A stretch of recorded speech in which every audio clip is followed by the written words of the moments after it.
क्षतिपूर्ति की संविदा, definition of indemnity of contract. ये टॉपिक है संविदा विधि 2 का, बहुत ही इंपॉर्टेंट टॉपिक, और ये इतना मुश्किल लगता है समझना, जबकि इसमें सिर्फ और सिर्फ दो धारा पढ़नी है, धारा 124, धारा 125। लेकिन अगर आप इसको एक सिंपल से एग्जाम्पल के साथ समझने की कोशिश करिएगा तो आपको ये टॉपिक सबसे आसान लगेगा। Hello students, welcome back to my audio class. और अब तक आप समझ गए होंगे कि आज की ऑडियो क्लास का टॉपिक है क्षतिपूर्ति की संविदा के बारे में पढ़ना। तो सबसे पहले अपने दिमाग में एक आप संविदा बैठा लीजिए कि आप LIC, जीवन बीमा या किसी भी तरह के बीमा से जुड़े टॉपिक से रिलेटेड पढ़ रहे हैं, और हर जगह आप इस टॉपिक को, हर जहाँ जहाँ मैं बोलती जाऊँगी वहाँ वहाँ बीमा का एग्जाम्पल देते जाइएगा। आप देखिएगा कंसेप्ट आपका कैसे क्लियर होता है। सबसे पहले हमें संविदा अधिनियम की धारा 124 में क्या लिखा हुआ है ये समझना पड़ेगा। उसमें लिखा हुआ है कि वह संविदा जिसके द्वारा एक पक्षकार दूसरे पक्षकार को स्वयं वचनदाता के आचरण से या किसी अन्य व्यक्ति के आचरण से उस दूसरे पक्षकार को हुई हानि बचाने का वचन देता है, क्षतिपूर्ति की संविदा कहलाती है। अब इसमें इतनी कठिन भाषा आपको ये लग रही होगी कि आप समझ नहीं पा रहे होंगे कि क्या है ये, तो इसको तोड़ते हैं, इस डेफिनेशन को। इसमें लिखा हुआ है कि एक ऐसी संविदा, संविदा मतलब कॉन्ट्रैक्ट, जिसमें दो पक्षकार होते हैं। अब तक आप समझ गए होंगे। एक पक्षकार दूसरे पक्षकार को क्या देता है? वचन देता है। वचन का आधार क्या होता है? आचरण होता है वचन का आधार, कि अगर तुम्हें किसी भी तरह का हानि होगा तो उसके बदले में मैं आपको क्षतिपूर्ति दूंगा, इसका मैं संविदा करता हूँ। अभी भी अगर आपको डेफिनेशन नहीं समझ में आई होगी तो आपको एक छोटा सा एग्जाम्पल देते हैं। बी जो है वो ए से करता है कॉन्ट्रैक्ट और बोलता है, ए कहता है कि सी द्वारा बी के खिलाफ जो मुकदमा चला है 200 रुपये का, उसकी क्षतिपूर्ति 200 रुपये तक वह दे देगा। ऐसा आपस में उन दोनों में दो पक्षकार के बीच कॉन्ट्रैक्ट हुआ, उनके व्यक्ति के आचरण द्वारा हुआ और वचन द्वारा हुआ। अब क्या है? वचनदाता द्वारा हानि को सीमित करने का प्रयास किया जाता है। जिसने वचन दिया, दो पक्षकार में से एक वचन देने वाला होता है, एक वचन लेने, मतलब उसके बदले में एक क्षतिपूर्ति करता होता है, एक क्षतिपूर्ति दाता होता है। ठीक है, तो इसमें कोशिश क्या की जाती है कि हानि को कम से कम सीमित किया जाए। यहाँ पर आप फिर से अपने दिमाग में ले आइए बीमा का, इंश्योरेंस वालों का काम, कैसे इंश्योरेंस करवाते हैं उससे रिलेटेड।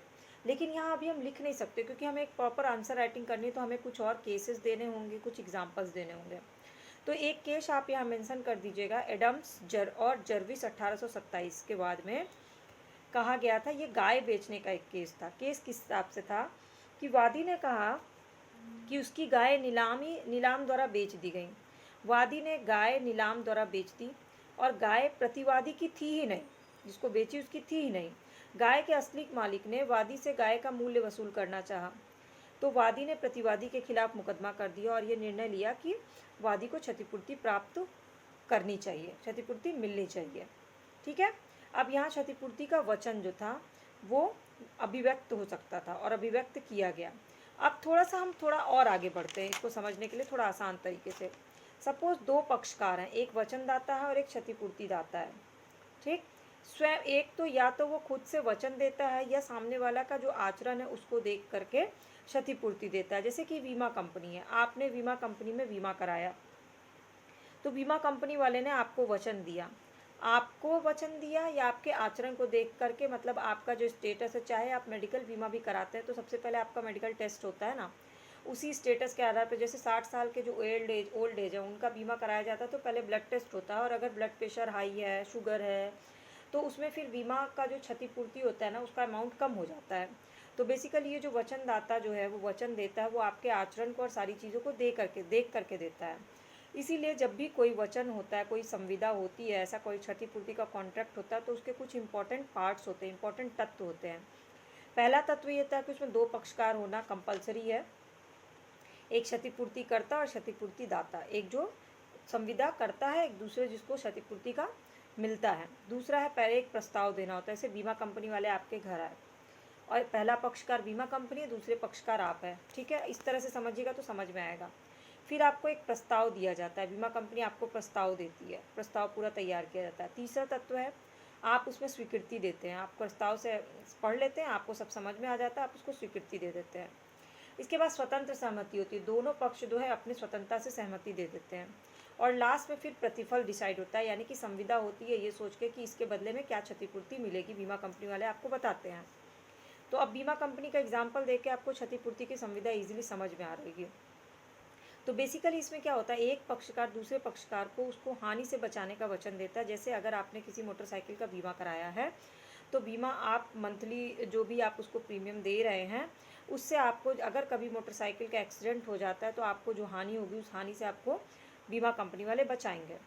अब क्षतिपूर्ति की संविदा समाश्रित संविदा होती है। ये एक टर्म है, समाश्रित संविदा। समाश्रित संविदा मतलब ऐसी घटना जो कि निश्चित नहीं है। मोटरसाइकिल का आप बीमा कराते हैं तो आपको थोड़ी ना पता है कि मोटरसाइकिल का एक्सीडेंट कब होगा, या कार का बीमा कराया आपको नहीं पता है कि आपका एक्सीडेंट कब होगा। यहाँ पे ऐड करिएगा कि जीवन बीमा इसमें शामिल नहीं होता, क्योंकि मृत्यु जो है वो अंतिम सत्य है।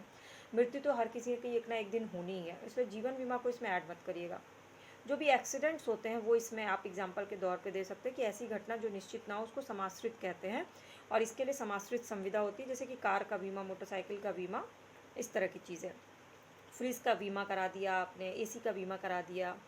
दूसरा कीवर्ड है सद्विश्वास पर आधारित होता है। अब सद्विश्वास क्या होता है, तो कुछ भी दोनों पक्ष एक दूसरे से छुपाएंगे नहीं। कहते हैं जैसे डॉक्टर और मरीज के बीच में आपस में कुछ भी छुपा नहीं होना चाहिए। जब भी आप मेडिकल इंश्योरेंस कराते हैं तो आपस में साथ में कुछ छुपा नहीं होना चाहिए। एक वकील और जो क्लाइंट होता है उनके बीच में कोई भी फैक्ट छुपे नहीं होने चाहिए, तो इसको बोलते हैं सद्विश्वास पर आधारित संविदा।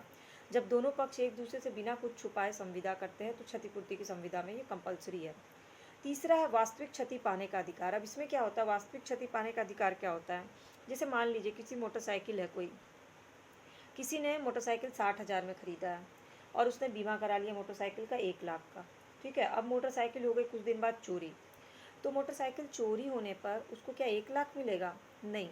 क्षतिपूर्ति की संविदा में वास्तविक क्षति पाने का अधिकार होता है, यानी इसको वास्तविक क्षति कितनी, मोटरसाइकिल चोरी होने पर 60,000 की क्षति हुई, तो बीमा कंपनी उसको 60,000 ही देगी, ना कि उसने 1 लाख का बीमा कराया तो 1 लाख देगी।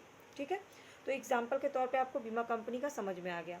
लेकिन अब हमको क्या करना है, हमने ये देख लिया कि दो पक्ष है, क्षतिपूर्तिधारी और क्षतिपूर्ति दाता। इस दूसरा देख लिया कि जितना वचन उतना प्रतिकर। तीसरा देख लिया वाद लाने या उसके बचाव में जो खर्चे हुए हों वो होता है, यदि उसने वाद के दूसरे पक्षकार के साथ समझौता किया हो। यहाँ पे जीवन बीमा पॉलिसी का आप पूरा एग्जाम्पल दे दीजिएगा। अब लेकिन हमको क्या करना है, कुछ केसेस लिखने पड़ेंगे। तो सबसे पहला केस है secretary of state versus Bharat संघ का। इसमें क्या था कि संविदा बोल के या आचरण द्वारा हो सकता है। ये बताया गया कि अगर किसी ने जुबान से भी कह दिया कि मैं तुमको ये बोलता हूँ कि इसके बदले में ऐसा करोगे तो मैं तुम्हें इसके बदले में क्षतिपूर्ति दूंगा, तो वो भी एक संविदा हो जाती है। मतलब आपने अपनी जुबान से एक संविदा कर दी। दूसरा है विश्वनाथ बनाम ओरिएंटल इंश्योरेंस कंपनी लिमिटेड। यहाँ पे मोटरसाइकिल की चोरी एक कीवर्ड याद रख लीजिए।